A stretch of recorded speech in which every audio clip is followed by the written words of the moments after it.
উনি আমাদেরকে নির্দেশ দিয়েছেন জামাত বিএনপি যেখানে পাবেন ওইখানে পিটাবেন, কোনো মিছিল মিটিং করতে দেবেন না। যদি সহযোগিতা হয় প্রয়োজন আমি চিটাগং থেকে হাটহাজারী থেকে আমি পুলিশ আনবো তোমাদের জন্য। তোমরা যে যাকে পাবে যেখানে মিটিং করবে নাশকতা করবে ওখানে পিটাবে, কোনো সমস্যা না, আমি তোমাদেরকে সহযোগিতা। কিন্তু আপনারা দেখেন 2001 সালে বিএনপি জামাত যে তাণ্ডব চালিয়েছিল, আওয়ামী লীগ সরকার আরো 50 বছর ক্ষমতা থাকলেও তার সমতুল্য এখনো হবে না। আমি আপনারা সৎভাবে ব্যবসা করেন, আমি আপনাদেরকে সহযোগিতা করবো ইনশাল্লাহ। যে কোনো ব্যবসা করেন, কোন নেতার কথা এখন শোনার দরকার নাই। আমাদের জাহানি আলম চেয়ারম্যান আছে দাঁতমারাতে, আমাদের মেম্বার মোতালেব সাহেব আছে, আমাদের আক্তার ভাই আছে, আমি আছি।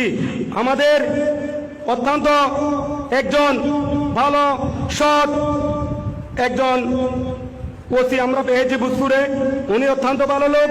ওনার মতো ওসি যদি বাংলাদেশের প্রত্যেকটাই থানায় থানা যদি থাকে, জননেত্রী শেখ হাসিনা ডিজিটাল বাংলাদেশ করতে কোনো সমস্যা হবে না।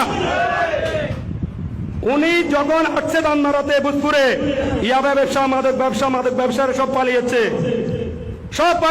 কেউ দাঁতমারা ইউনিয়নে নাই। উনি আসার পর থেকে